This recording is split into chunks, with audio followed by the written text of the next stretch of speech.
C'est bon d'être ensemble, c'est bon de célébrer notre Seigneur qui est un grand Dieu, grand dans son amour, grand dans sa grâce, grand dans sa bonté, à tous égards. Quel privilège, quel privilège. Je n'aime pas avoir la bouteille là parce que ça donne l'impression que le gars il est venu pour boire un coup. Voilà, première image, c'est très fort ici. Deuxième image, ah ben non, où est passée l'annonce? Bref, on m'a demandé de le faire moi-même, alors je m'entends très très fort ici, de vous annoncer, voilà, merci, que ma tendre épouse Candy a écrit un livre que j'aime beaucoup, qui s'appelle Vue de ma lucarne, c'est celui qui est en grand là, collection de récits insolites et inspirants. Ce n'est pas un livre de théologie, mais c'est plutôt un livre d'émerveillement sur toutes sortes de choses autour de nous, au fil de nos voyages, etc. Et en plus, alors là, ce matin, c'est 2 pour le prix d'1, on a la joie d'avoir avec nous Lisette et Claude Allard de Saint-Michel-de-Bellechasse. Vous connaissez Saint-Michel-de-Bellechasse? Si vous ne connaissez pas, vous devriez. Et c'est notre amie Lisette qui est complice de mon épouse, qui a fait toutes sortes d'aquarelles. C'est une bonne. Alors voilà, le livre est à votre disposition à la sortie. Méfiez-vous, ma femme est une bonne vendeuse. Et puis, ça va chérie, comme ça? Ouais, ok. Voilà. Je remercie Pasteur Jean-Fred pour sa confiance obstinée, puisque je suis là. Et j'en profite, puisque c'est ma première occasion de le faire. En fait, il y a longtemps qu'on est rentré, il ne faut pas exagérer quand même, on est là de temps en temps. Mais, et j'aimerais dire toute ma joie, toute notre joie et notre enthousiasme de soutenir Pasteur Jean-Fred et toute l'équipe pastorale et toute l'équipe de notre belle Église. Dieu a de bonnes choses en réserve pour son peuple. Et pour vous aussi. Amen. Voilà, c'est toujours un honneur et un privilège. Ça vous dérange pas que j'ai amené ma guitare? Alors, toutes mes excuses, ça fait... Pasteur Paul faisait le même coup quelquefois. C'est le dimanche où les enfants sont condamnés à rester avec des adultes qu'on demande à un vieux de prêcher. Ça, c'est cruel, vraiment. Oh, je ne comprends pas. Mais bon, c'est comme ça. Je suis là. Il faut faire avec. Bon. Alors, ma petite guitare, c'est peut-être... Oui, il y a plusieurs messages. Il y en a un, c'est pour encourager les jeunes à s'intéresser à la guitare. Il y en a un autre, c'est que c'est bien pratique pour voyager. Et il y en a un autre, c'est que j'aime ça, quoi, voilà.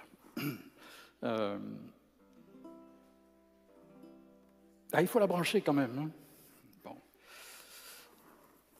À l'ère du sans-fil, on ne sait plus très bien. Bon.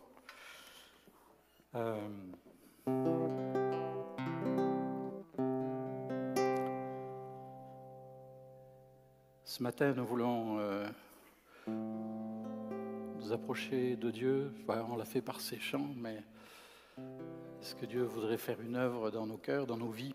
Sûrement, sûrement que oui. Je suis bouleversé de voir l'état de notre monde.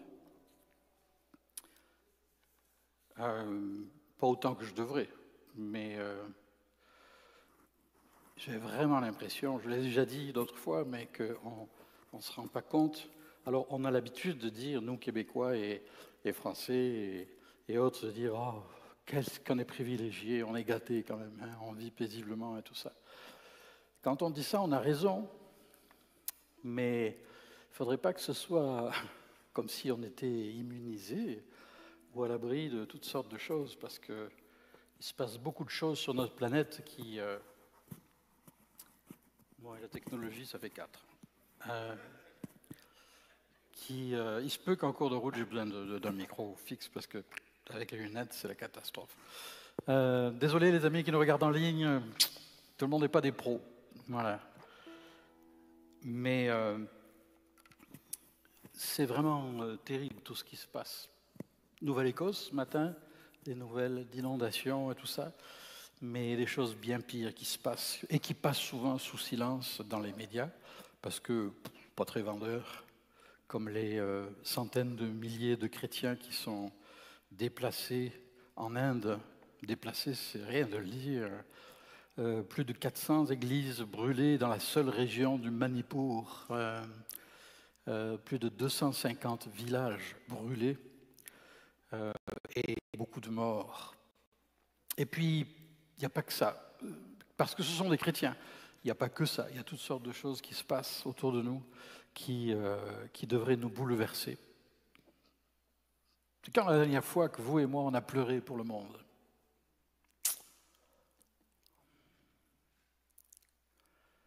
Heureux ceux qui pleurent, pas juste pour leurs bobos.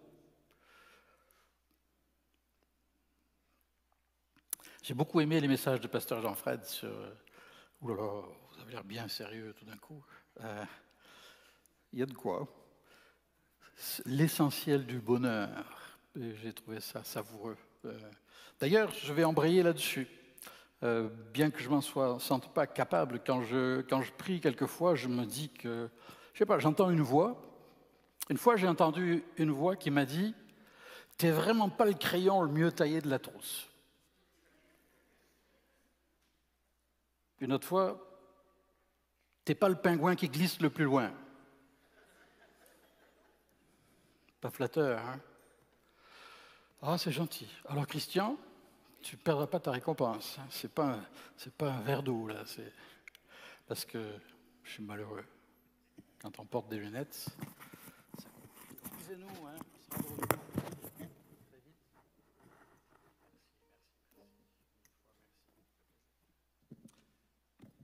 Une autre fois encore, c'était « T'es pas la truite la plus oxygénée de la rivière. » Ça vous fait rire, vous? Ou un autre jour encore, « T'es pas le couteau le plus affûté du tiroir. » Pas complètement. Comment? T'es pas le pogo le plus léger de la boîte, c'est ça? Ah ouais? T'es pas le lampadaire le plus éclairé de l'allée. Mais je savais tout ça, mais c'est pas grave, parce que je suis un peu comme ma guitare. Je me dis, bah, tu es un petit gars, tu es un petit bonhomme, et puis c'est peut-être comme ça que Dieu veut les choses. Et puis peut-être bien que ça n'empêchera pas de faire quelque chose avec toi. Alors voilà. Dieu de grâce, je peux même être heureux en toi. J'ai le droit, tu me le donnes par ma foi en toi. Et avant de rentrer dans le vif du sujet, d'abord j'aimerais prier, puis j'aimerais vous partager un chant. Et si vous restez, ce sera bon signe, parce qu'à ce moment-là, je garderai ma guitare. Sinon, je l'arrangerai, d'accord? Si vous vous levez pendant que je chante, je ne prendrai pas ça comme une acclamation, je prendrai ça comme un signal que... Donc, Seigneur, merci d'être avec nous ce matin. Merci pour ces louanges que nous avons pu élever vers toi. Et merci de nous rendre attentifs. Et je prie que tu te serves du petit bonhomme que je suis pour nous dire quelque chose, pour parler à nos cœurs, pour que personne ne sorte d'ici sans savoir que tu l'aimes, que tu veux guider ses pas et que tu seras à ses côtés jusqu'à la fin du monde et au-delà. Oh, merci Seigneur pour ta grâce, pour ton esprit. Merci de bénir nos frères et sœurs en Inde dans toute cette souffrance, cette confusion. Oh Seigneur, fais leur grâce. Bénis les autorités, aide-les à se tourner vers toi, aide-les à rechercher la justice.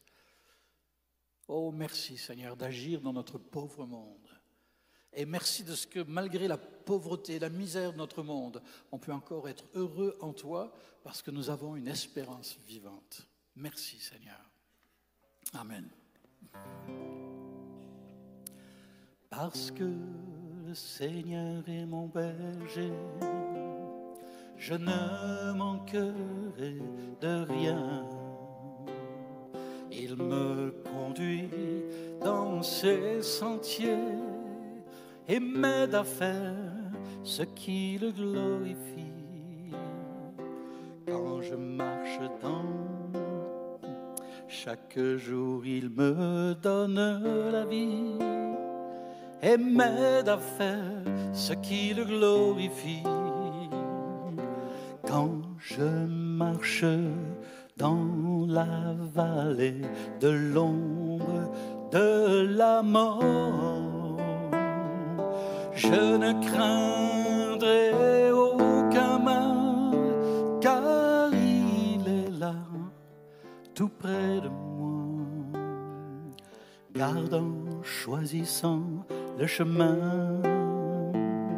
Il me prépare une table sous les yeux de mes ennemis. Il me reçoit comme un invité, sa bonté débordante,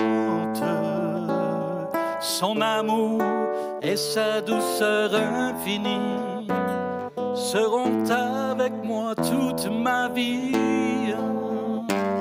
Et après cela, je vivrai avec lui à jamais,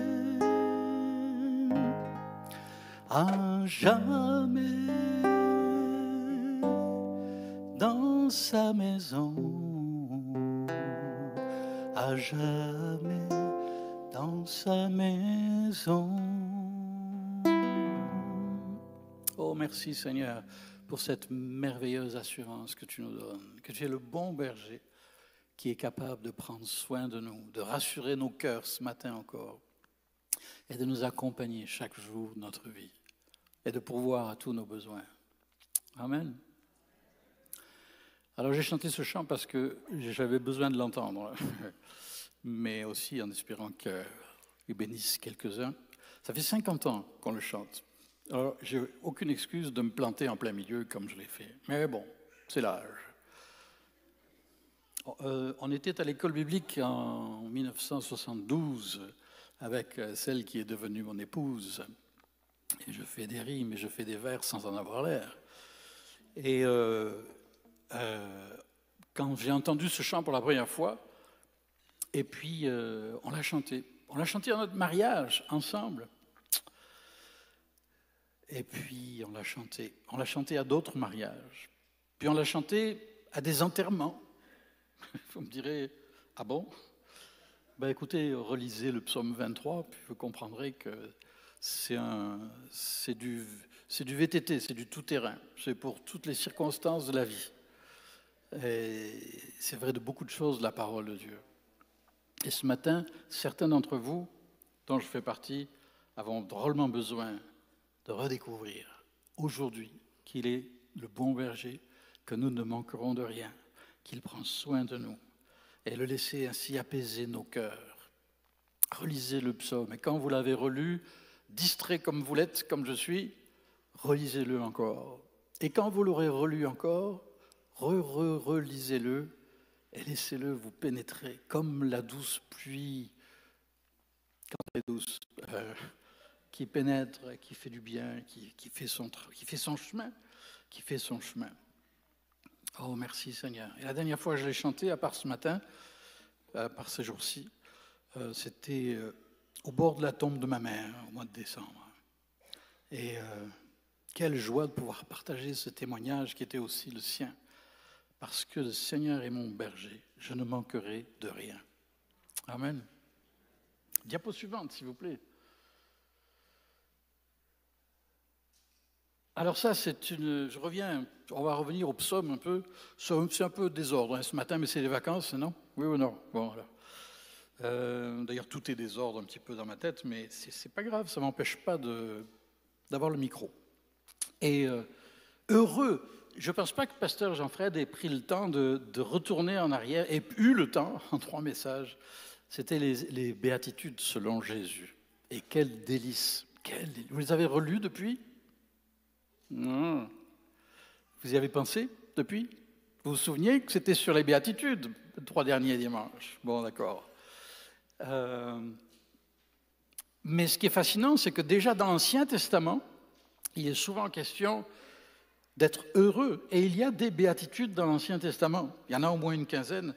Et là, pour ceux qui... Alors, j'ai remarqué que quelquefois, il y en a qui prennent des photos, des diapos pendant la prédication. Je trouve ça génial et consolant, parce que ça veut dire qu'on s'intéresse et qu'on prend des notes d'une certaine manière.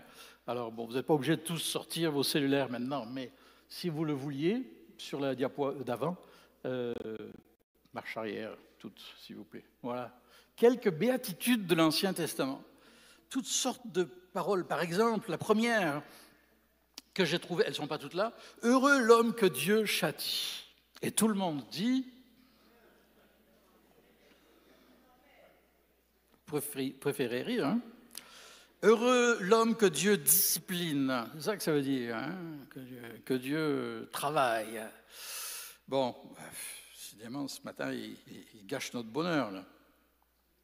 Mais il y en a d'autres qui sont délicieuses aussi, comme Psaume 41. Heureux celui qui s'intéresse aux pauvres. C'est intéressant parce que pasteur Jean-Fred a partagé sur la première béatitude, heureux les pauvres, ceux qui se savent pauvres en eux-mêmes. Hein. Eh bien, il est dit aussi, heureux celui qui s'intéresse aux pauvres. Psaume 84, peut-être mon préféré, ma béatitude de l'Ancien Testament préférée. Heureux ceux qui... C'est au milieu, c'est petit, hein, mais il fallait amener votre cellulaire.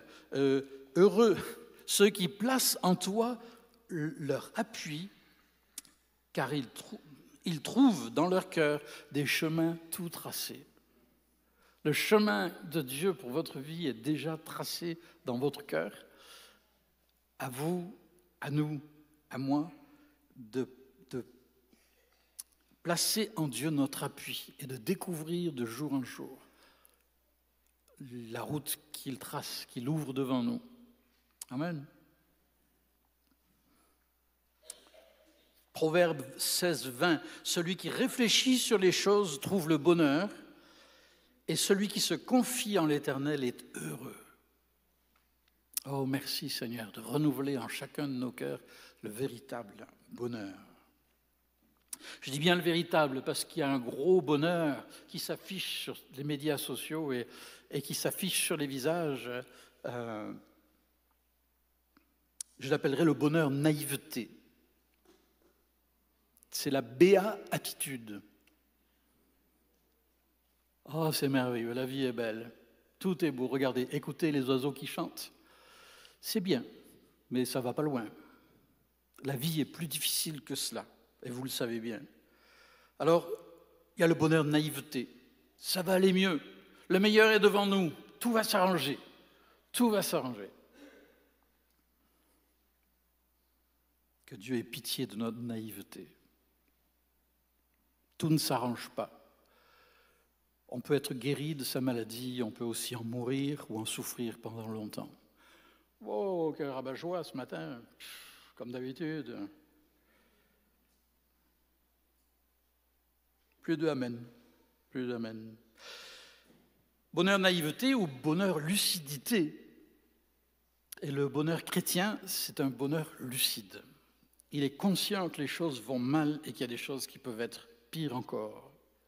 Mais il est conscient aussi que ce n'est pas le dernier mot de l'histoire et que c'est Dieu qui écrit le dernier mot de l'histoire. Ah, vos sourires reviennent. Le bonheur, lucidité, être lucide, savoir que non, ça ne va pas bien. Et il y a des choses qui vont certainement aller plus mal encore.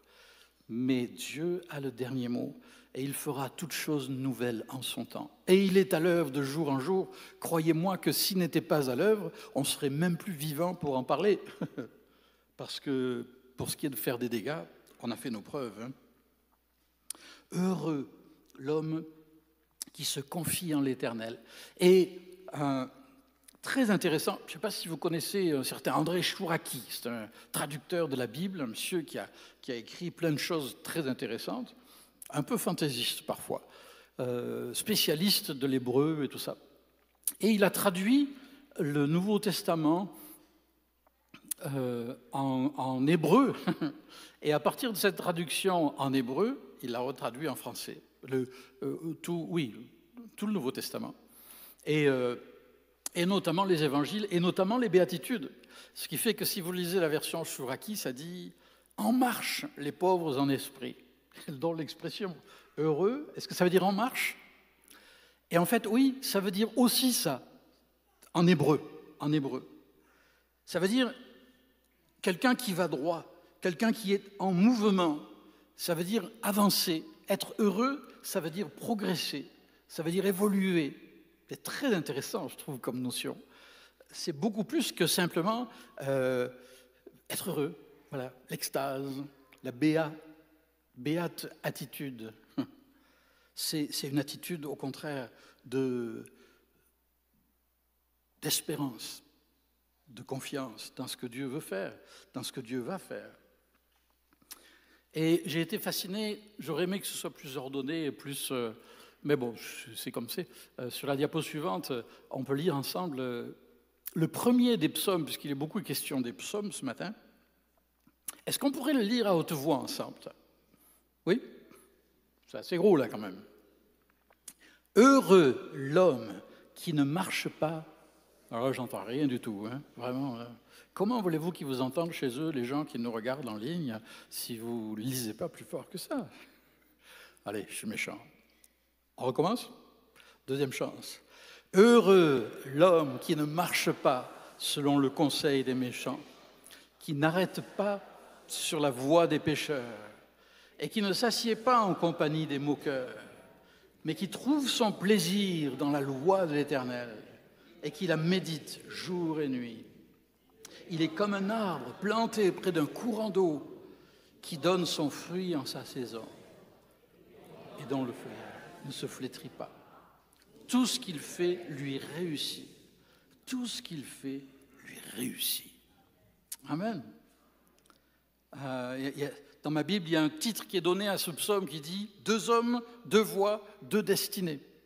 Celui qui choisit de dépendre de Dieu et celui qui choisit d'être un indépendant.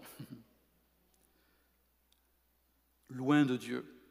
Le mot « méchant », c'est un mot, ça fait un peu drôle. Méchant, oh, méchant. Un peu un langage enfantin. Mais non, la méchanceté, c'est une réalité adulte essentiellement.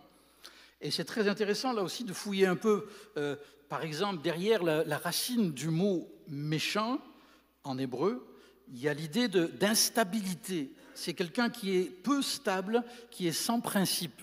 Par exemple, dans Ésaïe 57, il est dit « Quant aux méchants, ils seront pareils à la mer agitée qui ne peut se calmer et dont l'eau soulève la vase et la saleté. » Et la vase et la saleté, c'est pas ce qui manque dans notre société. Oui ou non? La méchanceté, l'instabilité, sans principe, changeant selon les circonstances et les intérêts. Il n'y a pas que dans le monde politique ou public que c'est le cas.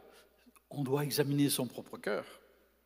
Pécheur, le mot pécheur, à partir de l'hébreu, il y a cette notion de manquer la cible, manquer le but. Je trouve ça intéressant parce que pécheur, il a dit un gros mot, ou il a menti, etc. Ou pire. Mais non, le péché, si ce n'était que cela, on pourrait faire une séance de rayons bien ciblée. Ça y est, on a enlevé le mensonge que j'ai commis hier. On pourrait juste aller à confesse, et c'est très bien de se confesser. Mais le péché, c'est infiniment plus grave et plus profond que cela. C'est ancré dans notre nature comme un cancer généralisé de l'âme. C'est une chose terrible, le péché. C'est un état, ce n'est pas un incident.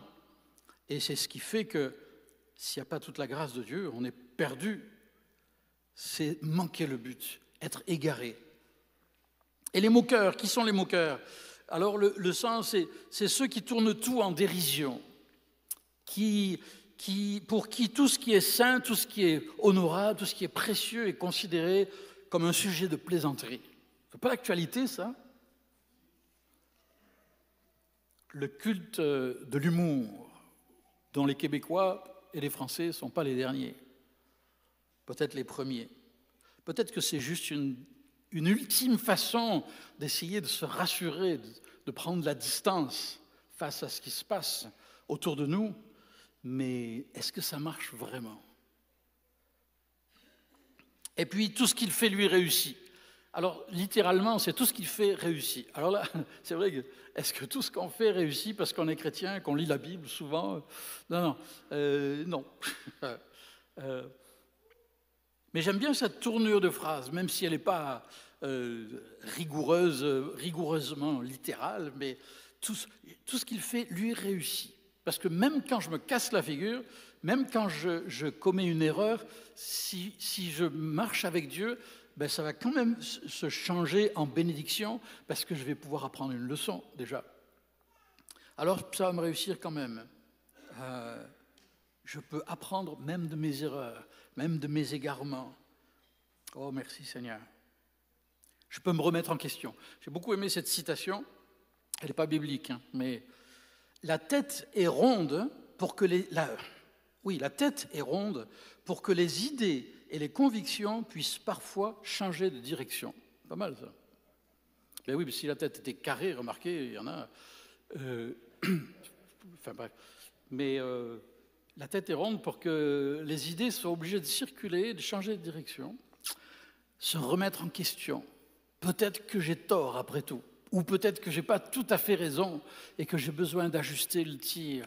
Et si je suis un disciple de Christ et que sa parole devient ma nourriture quotidienne, alors, merci Seigneur, ça peut devenir une réalité. Bon, puisque j'ai gardé ma guitare et que vous êtes restés assis, je m'écris, loué soit l'Éternel, et je suis délivré de tous mes ennemis. Je m'écris, loué soit l'Éternel, et je suis délivré de mes ennemis. Je m'écris, loué soit l'Éternel, et je suis délivré de tous mes ennemis. Je m'écris, loué soit l'Éternel, et je suis délivré de mes ennemis. J'ai cru que vous alliez chanter la troisième fois. J'ai cru que vous alliez... Mais je réalise que c'est un gros exercice de mémorisation, donc vous n'avez pas pu trop... Surtout avec les paroles écrites un peu petites à l'écran. Alors, bon.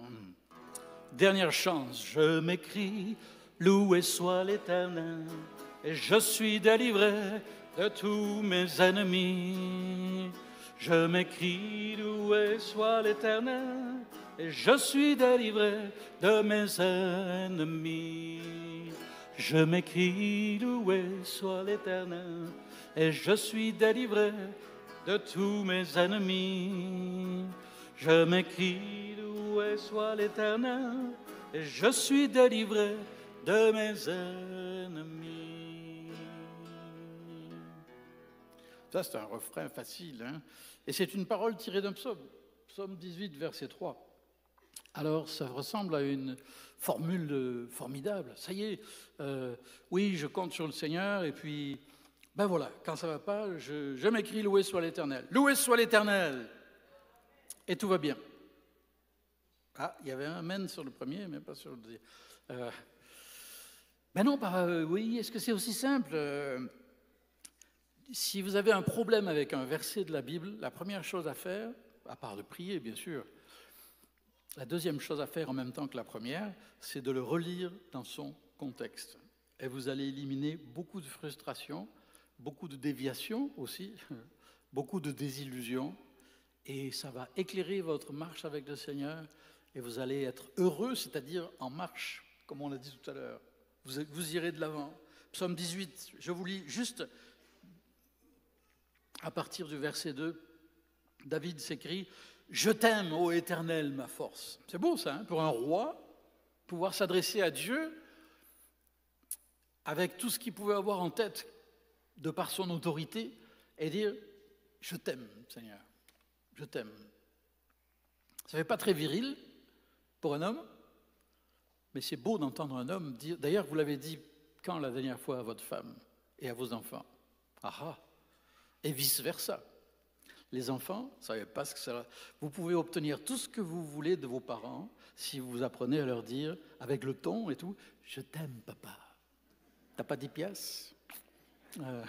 Non, wow, c'est pas ce que j'ai voulu dire.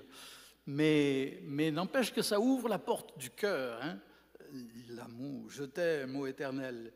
Et il ne faudrait pas que les parents aient toujours l'impression que tu dis « je t'aime » parce que tu as quelque chose d'autre en tête, même si c'est vrai. Je t'aime, ô Éternel, ma force, mon rocher, ma forteresse, mon libérateur, mon bouclier, la force qui me sauve, ma haute retraite. Je m'écrie, loué soit l'Éternel, et je suis délivré de mes ennemis. Les liens de la mort m'avaient environné, les torrents de la destruction m'avaient épouvanté, les liens du séjour des morts m'avaient enlacé. Les filets de la mort m'avaient surpris. Dans ma détresse, j'ai invoqué l'Éternel, j'ai crié à mon Dieu, et de son palais, il a entendu ma voix, et mon cri est parvenu devant lui à ses oreilles. Oh, Amen. Alors, il y a tout un contexte. Ce n'est pas une recette magique, ce n'est pas une formule magique. Je m'écris loué soit l'Éternel. D'ailleurs, il y a eu toute une vague dans nos églises, il y a plusieurs décennies, mais alors tout était le miracle de la louange. Il suffisait de louer Dieu, puis tout était merveilleux, tout ça. Et de faire comme si tout était merveilleux jusqu'à ce qu'on se réveille. Et pourtant, il y avait une vérité là. Il y a une vérité. Il y a eu beaucoup de gens qui ont été profondément bénis par cette découverte, redécouverte, la louange, de la prison à la louange, etc. Beaucoup de vérité dans tout ça, beaucoup de vérité. Mais le contexte nous montre que David, ce n'était pas un gars qui cherchait des recettes de cuisine ou des slogans pratiques pour vivre sa vie royale. Il avait compris que c'était une question de relation. C'était le fruit d'une relation. Ben oui, je m'écris loué soit l'Éternel et je suis délivré de mes ennemis. Celui qu'il aimait, celui dont il avait fait son rocher, sa forteresse, son libérateur, dont il dépendait chaque jour. Alors oui, pouvait s'abandonner à lui, pouvait compter sur lui et Dieu ferait le reste. Et ça, c'est merveilleux. Et à partir de là, Dieu est celui qui nous ressource, qui nous renouvelle de jour en jour. Parce que qui n'a pas besoin d'être ressourcé, renouvelé? Ésaïe, chapitre 40, verset 31. Un autre texte magnifique. Et vous avez peut-être remarqué, sûrement, que tous ces chants, toutes ces paroles chantées sont des textes, mot pour mot, de l'Écriture. Et j'aime ça. Je crois qu'on a besoin de cela. On a besoin de chants qui expriment, l'Écriture dit, chanter à Dieu par des psaumes, des hymnes et des cantiques spirituels. Alors moi j'aime bien, c'est pas rigoureusement étymologique, mais quand même, ça en est pas loin. Les psaumes, c'est clairement, avant tout, les psaumes de l'Écriture, c'est l'Ancien Testament, c'est le cheminement, l'aventure du peuple d'Israël qui est tellement riche en leçons pour nous. Ça, c'est quelque chose. Ce sont nos racines, les psaumes et le peuple juif. Et puis les hymnes, ça évoque beaucoup quand même les déclarations de foi que les chrétiens ont formulées, ont exprimées et ont chantées à travers les siècles. C'est notre héritage, c'est notre héritage familial, je dirais, en tant qu'Église. Et on les a peut-être un petit peu trop vite mis parfois au panier, mais bon, il y a beaucoup de bonnes choses, il y a beaucoup de belles choses même dans les hymnes de l'Église. Et puis les cantiques spirituels, moi ça me fait penser à tout le côté plus spontané et qui est très en vogue, qui est très apprécié, où on exprime nos émotions devant Dieu. Et tant mieux, où on est bien, là je t'aime, je t'aime, je t'aime, et puis on dit des choses vraies, simples ou non, mais où il y a tout ce côté de spontanéité où l'esprit peut faire monter de nos cœurs des chants de louange. Et c'est normal, et c'est bien. Il y a nos racines, les psaumes, il y a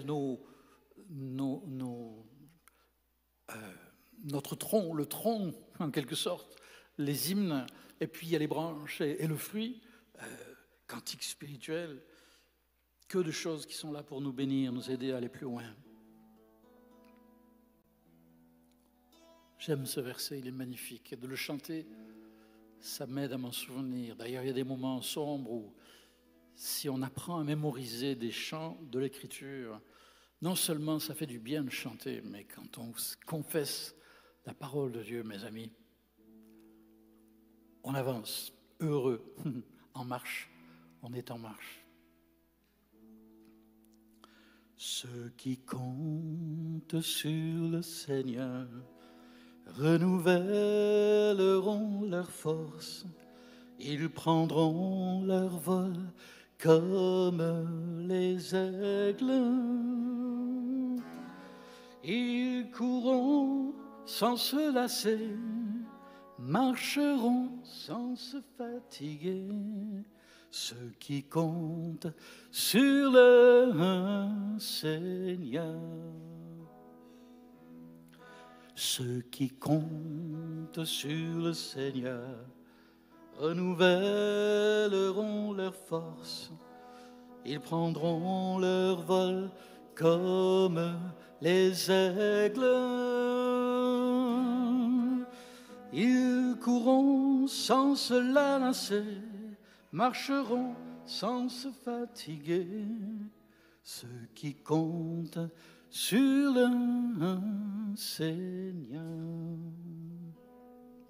J'aimerais faire une pause et inviter tous ceux qui ce matin sont fatigués par leurs soucis de santé, fatigués par leurs frustrations, peut-être tensions familiales ou financières ou autres, des choses qui vous usent, qui vous grugent, qui cette semaine ont été tellement lourdes à porter.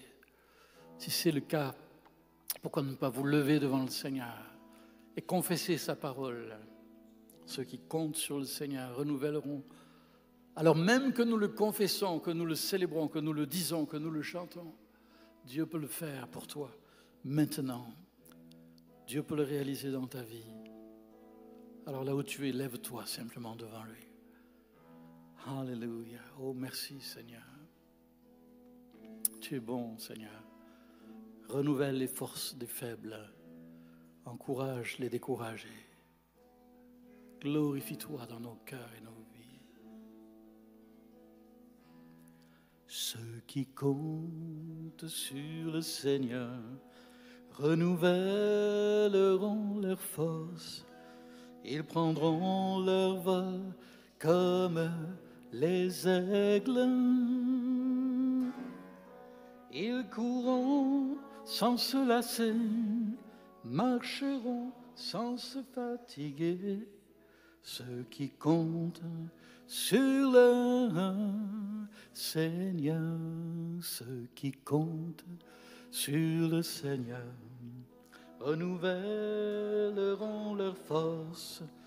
Ils prendront leur vol comme les aigles.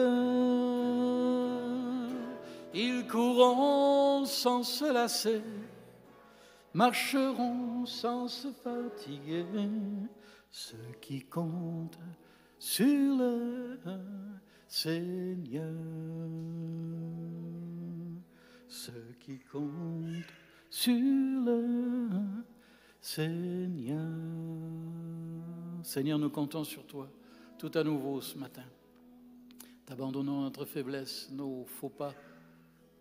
Nous confessons ta grâce qui pardonne, qui purifie, qui renouvelle. Ton esprit qui vit en nous, l'esprit de force, d'amour et de sagesse face aux situations impossibles. Oh Seigneur, ta grâce. Oh ta grâce. Alléluia. Merci Seigneur. Merci Seigneur. Amen. Et puis il y a aussi ce chant qu'on connaît déjà, alors on ne va pas le chanter pour la peine. Michée 6-8. C'est quoi ma mission, Seigneur? Qu'est-ce que tu attends de moi? Ben, voilà un bon début. On t'a fait connaître, ô homme, ce qui est bien. Ce que l'Éternel demande de toi, c'est que tu pratiques la justice, que tu aimes la miséricorde, que tu marches humblement avec ton Dieu. On t'a fait connaître, ô homme, ce qui est bien. Ce que l'Éternel, ton Dieu, demande de toi, c'est que tu pratiques la justice, que tu aimes la miséricorde, que tu marches humblement avec ton Dieu, que tu marches humblement avec ton Dieu. On t'a fait connaître, ô homme, ce qui est bien. Ce que l'Éternel, ton Dieu, demande de toi, c'est que tu pratiques la justice, que tu aimes la miséricorde, que tu marches humblement avec ton Dieu, que tu marches humblement avec ton Dieu. Ça aurait été dommage de ne pas le chanter. Oh Seigneur, ta grâce, aide-nous, aide-nous, Père, aide-nous à accomplir pleinement ta volonté. Et puis, il y a toutes sortes d'autres paroles de l'Écriture comme ça qu'on a tout à gagner, à mémoriser en les chantant, à chanter en les mémorisant. Et le suivant dit ceci, Sophonie, le petit prophète, dit-on, il est un peu comme ma guitare, voilà. Le Seigneur est au milieu de toi, vous connaissez ? Le Seigneur est au milieu de toi, comme un héros puissant. Il fait de toi sa plus grande joie. Tu es l'objet de son amour, la source de sa joie, de sa joie, de sa joie, de sa joie. Le Seigneur est au milieu de toi, comme un héros puissant. Il fait de toi sa plus grande joie. Tu es l'objet de son amour, la source de sa joie, de sa joie, de sa joie, de sa joie, de sa joie, de sa joie, de sa joie, de sa joie, de sa joie. Amen. Vous osez le croire? Ben, vous en avez de l'audace. Croire que Dieu se réjouit de nous voir. Oui, il nous voit parce qu'il nous voit en Jésus-Christ, parce qu'il nous voit à travers ce que Jésus a accompli pour nous. Si c'est en nous-mêmes, c'est subtil un petit peu et ça ne l'est pas en même temps. Hein. Encore une fois, génération, culture, réseaux sociaux et compagnie, oh c'est bien, tout est bien, tout est beau, tout est gentil, etc.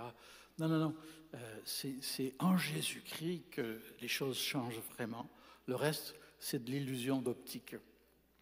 Mais merci Seigneur, Dieu nous transforme. Si quelqu'un est en Christ, il est une nouvelle créature. Et nous pouvons goûter et voir combien Dieu est bon. Rassurez-vous, il n'y a plus que 25 chants environ. Il y en a plus que ça, mais j'ai bien compris que vous ne resterez pas jusqu'à la fin. Alors, goûtez, voyez combien Dieu est bon. Goûtez et voyez combien Dieu est bon. Heureux l'homme qui se réfugie en lui. Heureux l'homme qui se réfugie en lui. Goûtez, voyez combien Dieu est bon. Goûtez et voyez combien Dieu est bon. Il est bon. Il est bon. Connaissiez ce texte? Psaume 34, un des plus beaux selon moi. Goûtez, savourez. Oh, merci Seigneur. Tu ne nous appelles pas juste à croire en toi, du bout des lèvres ou intellectuellement, mais tu nous appelles à goûter, savourer ta présence dans notre vie de chaque jour. Apprends-nous, Seigneur, à prendre le temps, parce que dans ces moments, tu nous renouvelles, tu nous fortifies. Goûtez, voyez combien Dieu est bon. Goûtez, voyez combien Dieu est bon. Heureux l'homme qui se réfugie en lui. Heureux l'homme qui se réfugie en lui. Goûtez voyez combien Dieu est bon. Goûtez, voyez combien Dieu est bon. Il est bon. Il est bon. Il est bon. Merci Seigneur.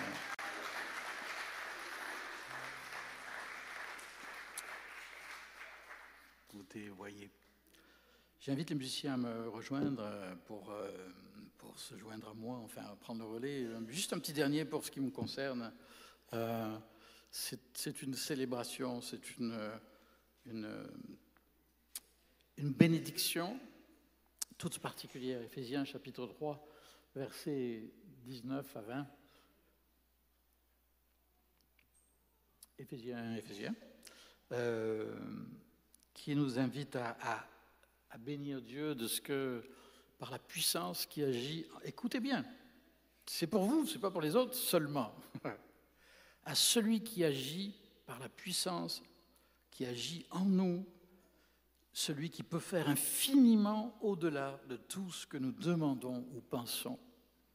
À lui la gloire, dans l'Église, c'est-à-dire au milieu de nous et dans le monde entier, au milieu de son peuple, et en Jésus-Christ, dans toutes les générations, au siècle des siècles. Amen. Oh, merci Seigneur. Est-ce qu'on peut tous se lever ensemble et bénir Dieu de ce qu'il est capable, cette semaine, de nous étonner. Il est capable de faire au-delà de ce que nous demandons ou pensons. Ce ne sera peut-être pas tout à fait ce que nous demandons ou pensons. Mais ce sera toujours ce qui est bon. Ce sera toujours sa volonté bonne, agréable et parfaite. Ce sera toujours pour nous amener plus loin. Amen.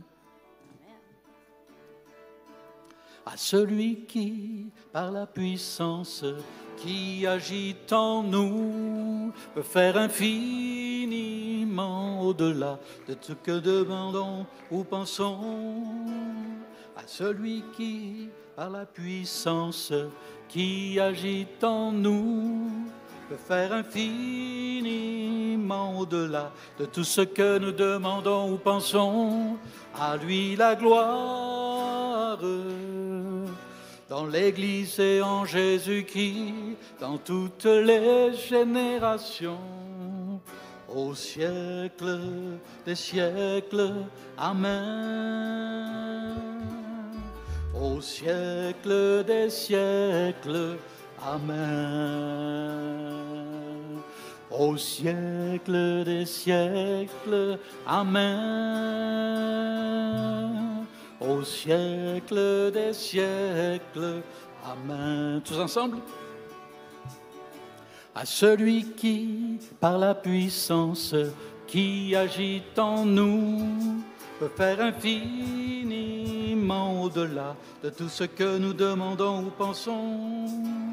À celui qui, par la puissance qui agit en nous, peut faire infiniment au-delà de tout ce que nous demandons ou pensons. À lui la gloire, dans l'Église et en Jésus-Christ, dans toutes les générations, au siècle des siècles.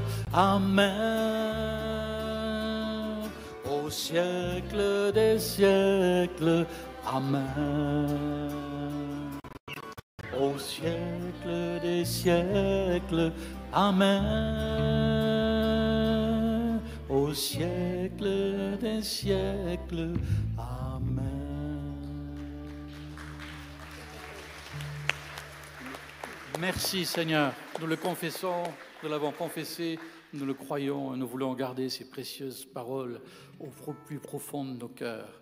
Oui Seigneur, apprends-nous à vivre de ta parole, à nous en nourrir. Pardon si nous l'avons négligé, délaissé.